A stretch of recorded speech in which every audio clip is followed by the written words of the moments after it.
أكبر الله أكبر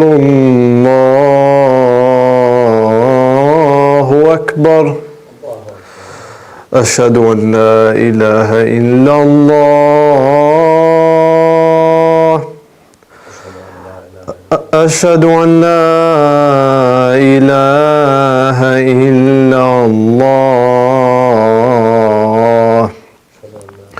أشهد أن محمدا رسول الله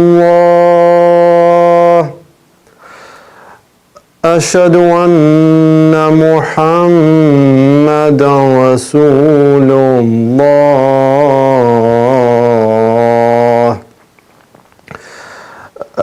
أشهد أن عليا ولي الله أشهد أن عليا حجة الله حي على الصلاة حي على الصلاة حي على الفلاح حي على الفلاح حي على خير العمل حي على خير العمل الله أكبر الله أكبر لا إله إلا الله لا إله إلا الله صلوات اللهم صل على محمد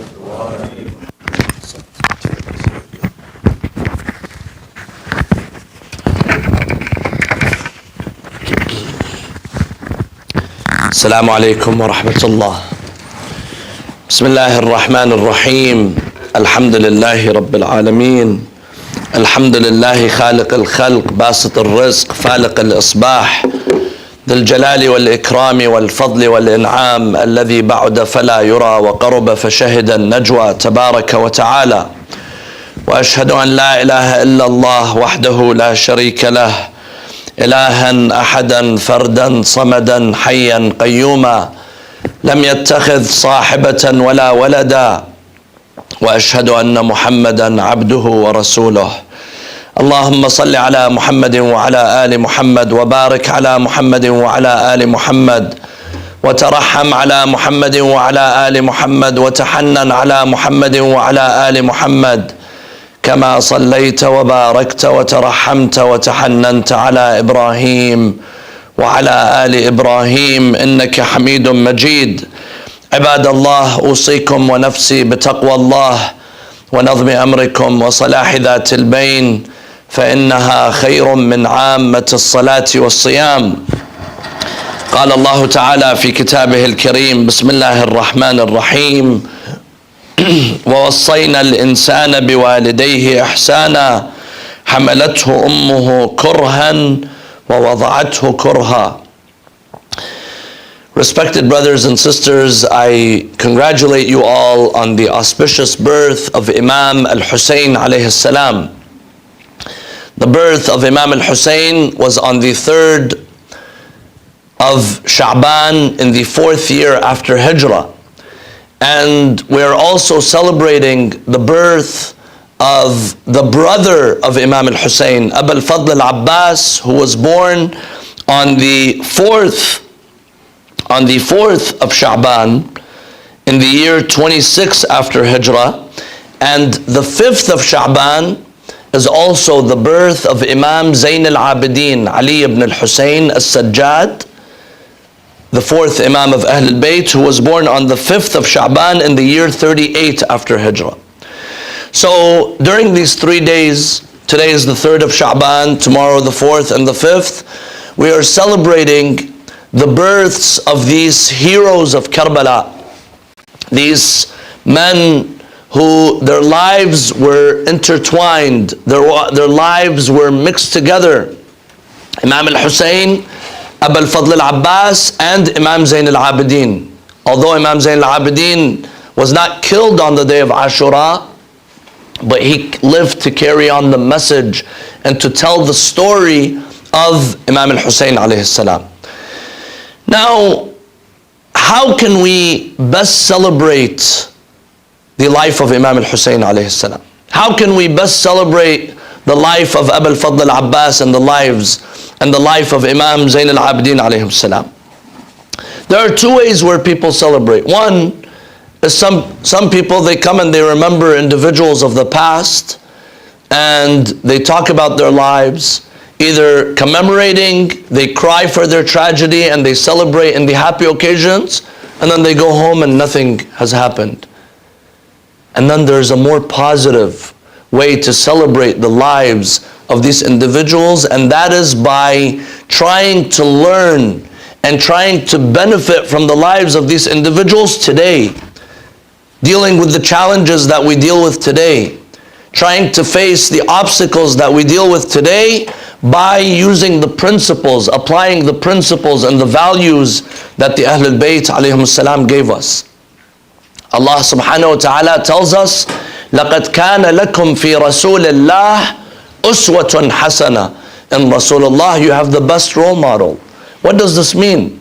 This means that we are not just required to remember a man who lived 1400 years ago and that's it. It doesn't impact our lives. It doesn't change the way we live our lives. It doesn't impact the way we interact with others and socialize with others. No.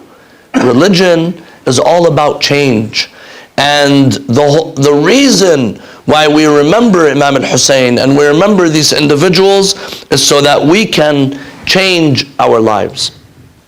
So before talking about how we can benefit from these heroes of Karbala, what lessons we have from the heroes of Karbala, I wanted to mention the hadith of the birth of Imam al-Hussein alayhi salam.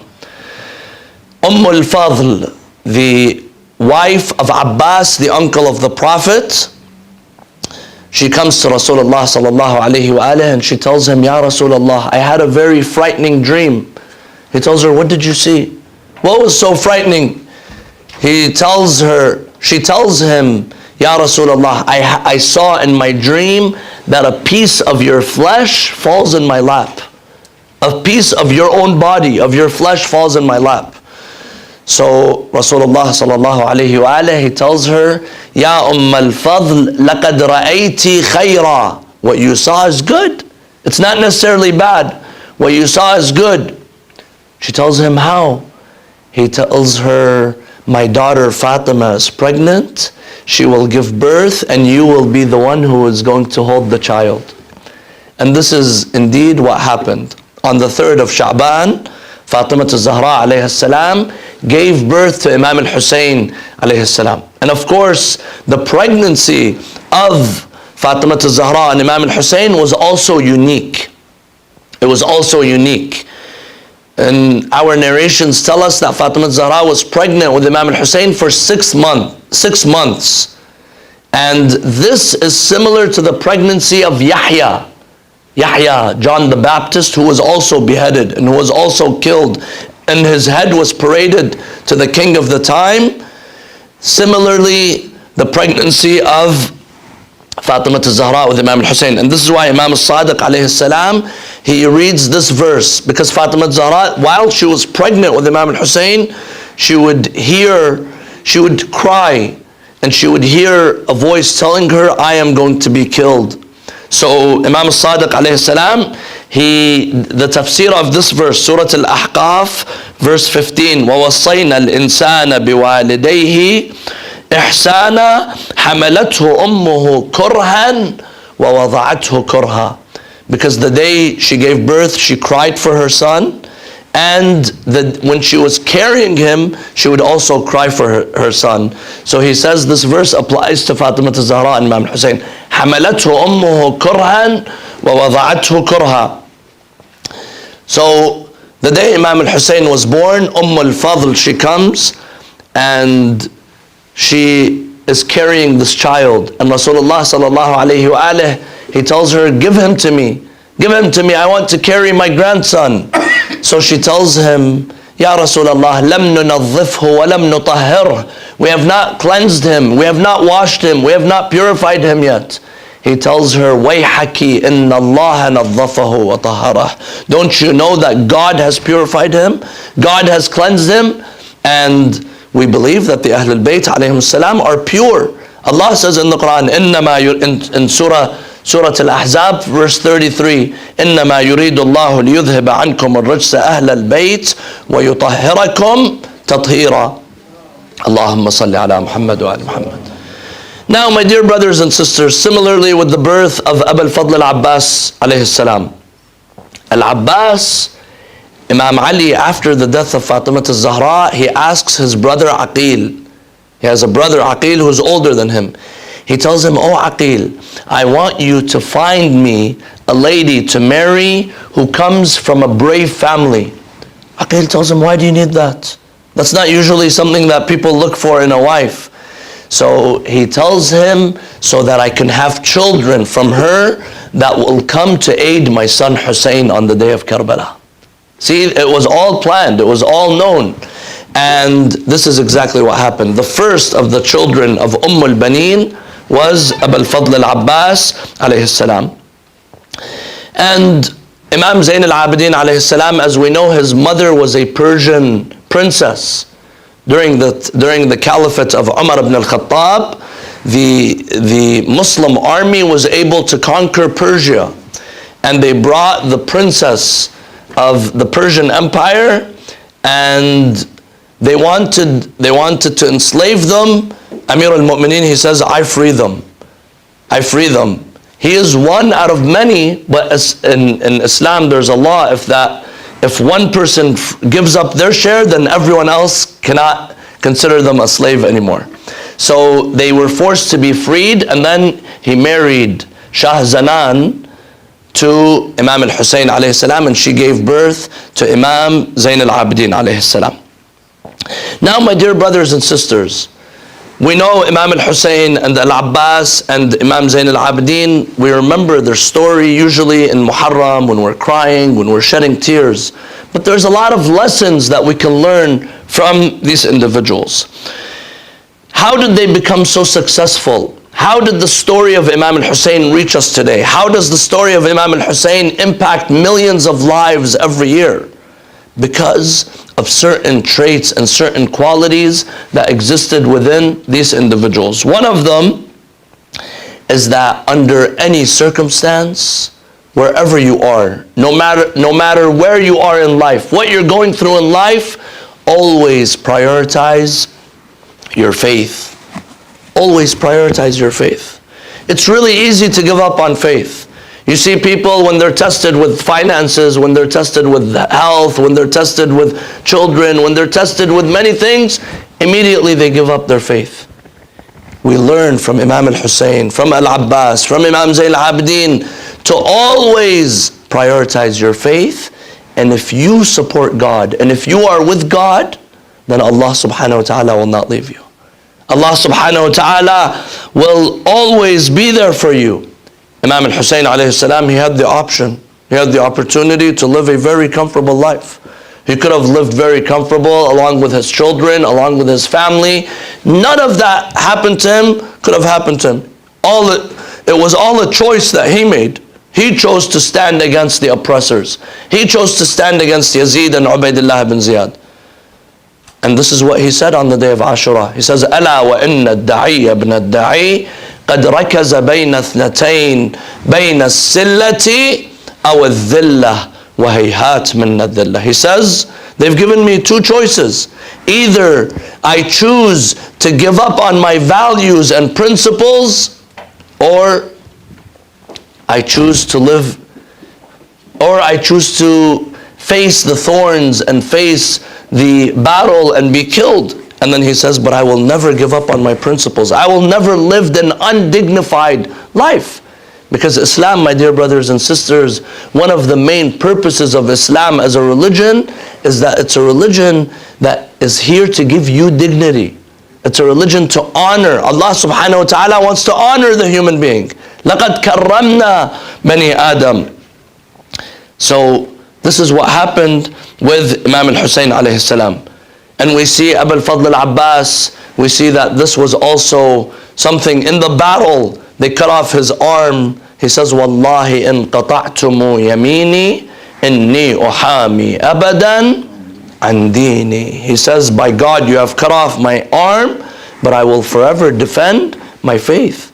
He said this in the middle of the battle. They heard him say this. What does this mean? This means that for Al-Abbas, this was all about faith. This was all about preserving the religion, all about defending the Imam, while the others, they were after the dunya.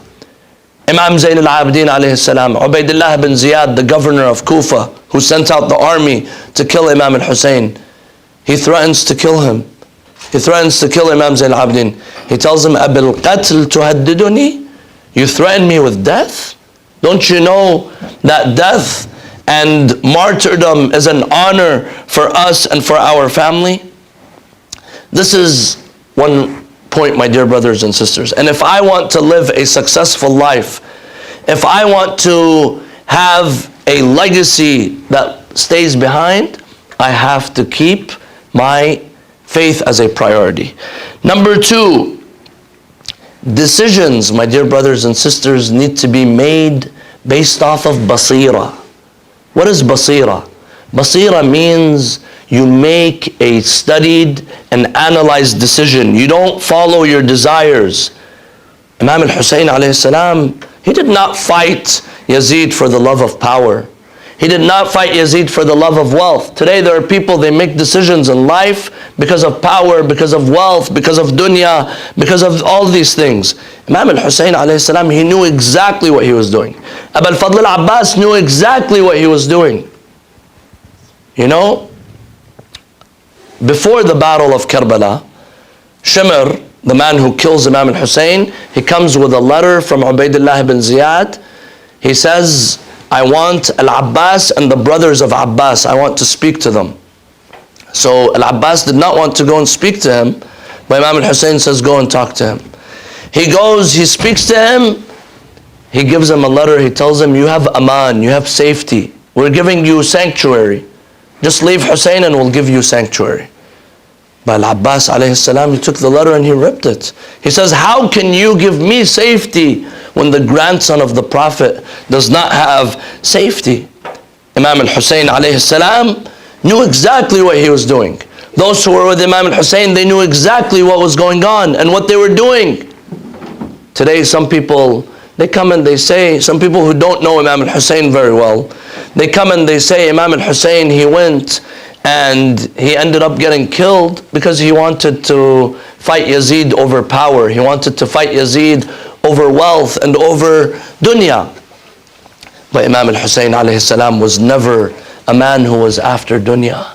Imam al-Hussein was never a man who was after power and struggle for power. In fact, he knew exactly what was going to happen to him.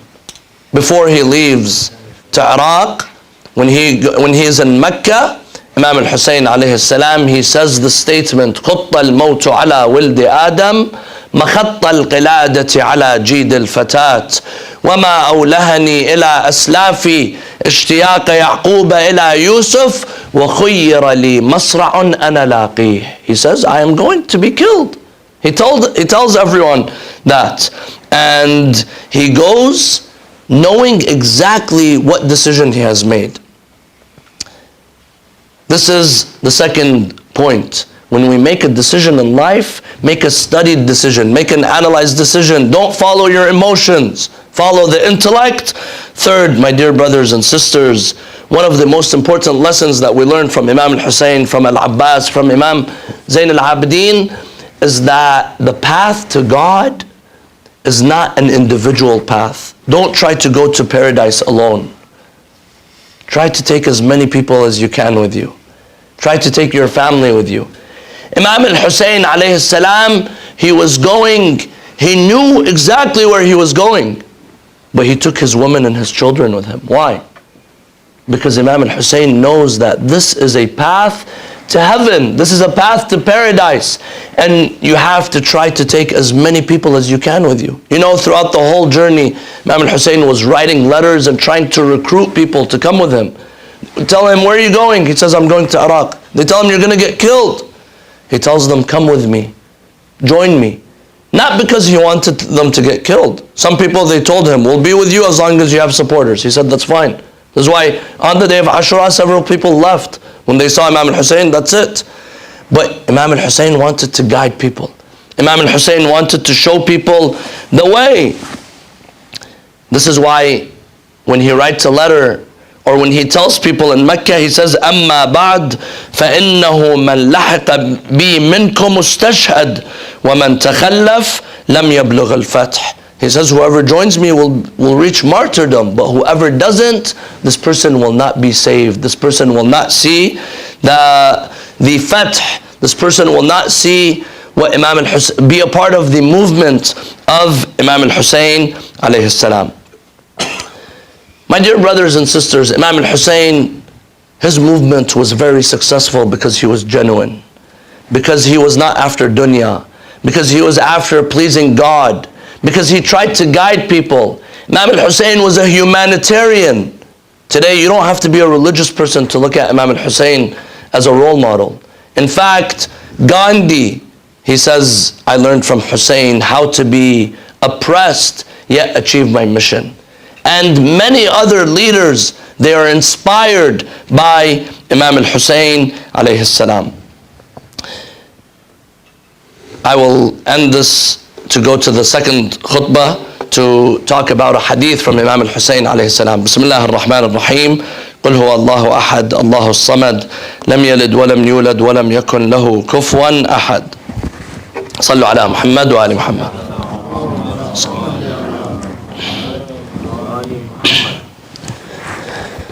بسم الله الرحمن الرحيم. الحمد لله رب العالمين. الحمد لله الذي يجيبني حين أناديه ويستر علي كل عورة وأنا أعصيه ويعظم النعمة علي فلا أجازيه. نحمده ونسبحه ونقدسه على آلائه ونعمائه. من يهد الله فهو المهتدي ومن يضلل فلا هادي له من بعده. وأشهد أن لا إله إلا الله وحده لا شريك له وأشهد أن محمدا عبده ورسوله. اللهم صل على محمد وعلى آل محمد وبارك على محمد وعلى آل محمد وترحم على محمد وعلى آل محمد وتحنن على محمد وعلى آل محمد كما صليت وباركت وترحمت وتحننت على إبراهيم وعلى آل إبراهيم إنك حميد مجيد. وصل اللهم على جميع الأنبياء والمرسلين والشهداء والصديقين. وصل اللهم على أئمة المسلمين علي بن أبي طالب والصديقة الطاهرة فاطمة الزهراء والحسن والحسين سيدي شباب أهل الجنة وعلي بن الحسين ومحمد بن علي وجعفر بن محمد وموسى بن جعفر وعلي بن موسى ومحمد بن علي وعلي بن محمد والحسن بن علي والحجة الخلف الهادي المهدي عجل الله تعالى فرجه الشريف وجعلنا من أنصاره وأعوانه والمستشهدين بين يديه. صلوا على محمد وآل محمد.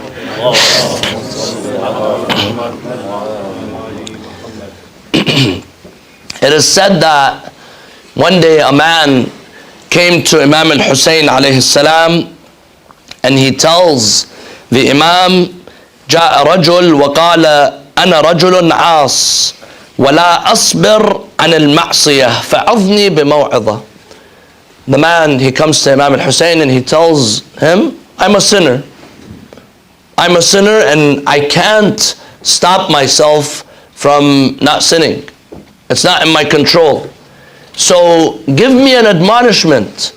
Tell me something that will help stop me from sinning. So the Imam alayhi salam, he gives them a very practical advice. Something that if we think about before any time we're about to commit a sin, but anytime we fall into a sin, if you think about this, this should stop you from sinning. He tells him, افعل خمسة أشياء واذنب ما شئت. Do these 5 things and then go ahead and sin as much as you want. But make sure that you do these 5 things first. First, he tells him, لا تأكل رزق الله وأذنب ما شئت. Don't eat from the sustenance of God and then go and sin as much as you want. Don't eat from the food that God has given you. Imagine you go to someone's house, this person has invited you, this person is honoring you, this person is giving you food, you eat from that person's food and then you go and disobey and disrespect that person. Is this something that people usually do? No. So he says, don't eat from the sustenance of Allah subhanahu wa ta'ala. لا تأكل رزق الله وأذنب ما شئت. Second, أخرج من ولاية الله وأذنب ما شئت. Leave the wilaya of Allah. Leave the wilaya, meaning do not be under the authority of God and then go ahead and sin, do whatever sin you want to commit. Now the question is, can we leave the authority of God? Can anyone be out of the wilaya of Allah? This is impossible. Can anyone not eat from the food of Allah subhanahu wa ta'ala? Is there any other food? Is there any other rizq that someone could eat? Of course not. You can't leave the wilaya of Allah. You cannot not eat from the rizq of Allah subhanahu wa ta'ala. And then the third, he says, اطلب موضعا لا يراك الله فيه وأذنب ما شئت. Go and hide somewhere where God does not see you and then sin. Commit whatever sin you want. Can you? Is there somewhere where we could go and hide where God does not see us? Of course not. So he says go and try to hide somewhere where God does not see you and then sin.